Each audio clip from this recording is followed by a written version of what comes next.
सांस लेने में दिक्कत। आपने कोई पेशेंट देखा होगा अस्थमा केस होता है, ऐसे देखे सांस लेते हैं, खींचते नहीं पाते, फिर उनको इनहेलर देना पड़ता है, वो सांस लेना शुरू करते हैं। इनहेलर बेसिकली सॉल्ब्यूटामॉल होता है। आगे बात करते हैं विंड पाइप ट्रेकिया, जिससे वायु मार्ग कहते हैं, जो सांस को अंदर ले आता है, कहाँ पर जाता है, फेफड़ों में। अगर हमारे विंड पाइप में बीच में कहीं कॉन्स्ट्रिक्शन हो जाए, वो बीच में सिकुड़ जाए, ये देखिए पूरा ओपन है और यहाँ पे सिकुड़ जाए, कॉन्स्ट्रिक्शन हो जाए, तो अब जो एयर का पैसेज है वो सकड़ा हो जाएगा, नैरो हो जाएगा और हमको सांस लेने में दिक्कत होगी। और इसी बीमारी को हम क्या बोलते हैं, अस्थमा। ठीक है, तो अस्थमा क्या है, एक रिस्पिरेटरी प्रॉब्लम है जिसमें हमारे ट्रेकिया में क्या होता है, कॉन्स्ट्रिक्शन हो जाता है, जिससे हमारा जो एयर पैसेज होता है वो नैरो हो जाता है, कम हो जाता है, जिससे ब्रीथिंग में प्रॉब्लम होती है। इसी बीमारी को हम बोलते हैं अस्थमा। अब ये बात कर ले कि कौन कौन से कारण है, किन किन कारणों से ये प्रॉब्लम हो सकती है, अस्थमा क्यों हो सकता है। उसमें सबसे पहला प्रॉब्लम है इन्फ्लामेशन। अगर क्योंकि हमारा जो ब्रोंकाई का मसल है ये कैसा मसल है, ये स्मूथ मसल है। ठीक है, मसल के प्रकार होते हैं, पता है, स्मूथ है, विसरल है, कार्डियक है ना, स्केलेटल है, ये स्मूथ मसल है। और स्मूथ मसल में जैसे ही स्मूथ मसल में इन्फ्लामेशन होगा, इन्फ्लामेशन मतलब हिस्टामिन, हेपेरिन, या फिर आपको पता है मास्ट सेल, ये सब जब रिलीज होंगे तो इन्फ्लामेशन होने से यहाँ पे क्या होगा, रेडनेस होगा, स्वेलिंग होगा, पेन होगा। जब स्किन इसकी स्वेल कर जाएगी, थोड़ा सा ऊपर उठ जाएगी, जब स्वेल करेगी तो ऑलरेडी जो इसका पैसेज था वो क्या हो जाएगा, कम हो जाएगा और क्या हो जाएगा, उसको अस्थमा। यानी हमारे ब्रोंकाई मसल में, स्मूथ मसल में अगर इन्फ्लामेशन हो जाएगा तो सूज जाएगा, रेडनेस हो जाएगी, स्वेलिंग हो जाएगी और उसका साइज बढ़ जाएगा। तो साइज बढ़ेगा, भाई ये साइज था, हमने साइज बढ़ा दिया, ऐसे कर दिया, तो बीच का जो पैसेज है ऑटोमेटिक क्या हो गया, कम हो गया और बीमारी क्या हो सकती है, अस्थमा।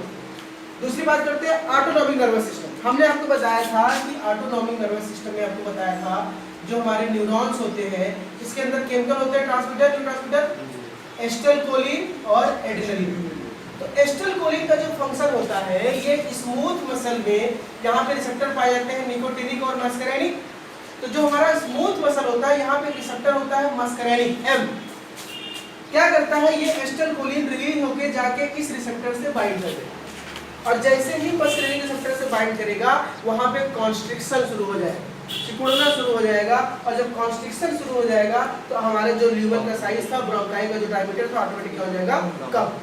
और जब कम हो जाएगा तो क्या हो जाएगा, हमको। तीसरा है एलर्जी। कभी कभी कुछ ऐसी चीज हम खा लेते हैं या कुछ ऐसी चीज पी लेते हैं जिससे हमारी बॉडी को एलर्जी, और अगर हमारे जाके गले में यानी हमारे ट्रेकिया में अगर वो फंस गया, वहाँ इंजर्ड फैल गया, या कोई बैक्टीरिया वायरस, कभी कभी आप गाना गा रहे हैं, गाड़ी चला रहे हैं, है ना, बगल में गेहूँ खेत है, गेहूँ कटाई होने वाली है, और मस्त गाना गाते आप जा रहे हैं, तो कभी कभी मच्छर अंदर घुस जाते हैं। कभी हुआ ऐसा, गाड़ी चला रहे हो, गाना गा रहे हो, कुछ बात कर रहे हो, अंदर मच्छर घुस जाते हैं, कीड़े घुस जाते हैं, तो वो भी यहाँ पे जाके आपके जब घुसेंगे तो वहाँ पे एलर्जी कॉज करेंगे।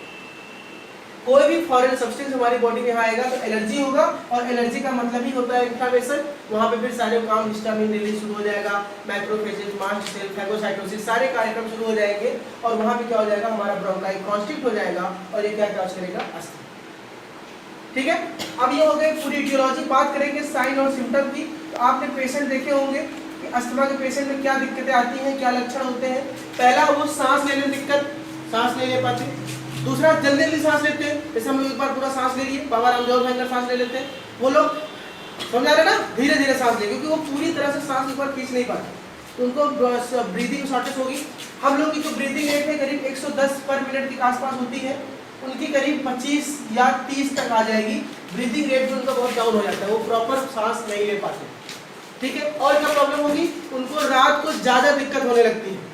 आपने कभी नोटिस किया, अगर आपको खांसी वैसी प्रॉब्लम होती है तो रात को वो प्रॉब्लम बढ़ जाती है, ठंडियों में या रात के समय वो प्रॉब्लम बढ़ जाती है, खांसी और आने लगती है, क्योंकि शाम के समय हमारे जो ब्रोंकाई है वो और कॉन्स्ट्रिक्ट हो जाते हैं।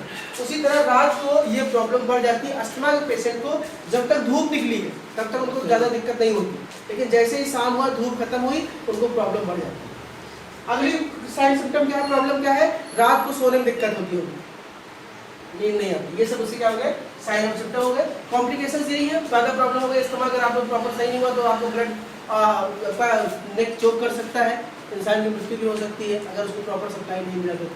दवा कौन सी यूज़ करते हैं हम लोग, सॉल्ब्यूटामॉल यूज़ करते हैं, इनहेलर आता है, टोपेरेट आता है, इसको यूज़ करते हैं, तो एस्थेलिन आता है ना, अस्थमा के लिए एस्थेलिन आता है, तो वो सब इसके ड्रग्स। ठीक है, लिख लेते हैं इसके बारे में।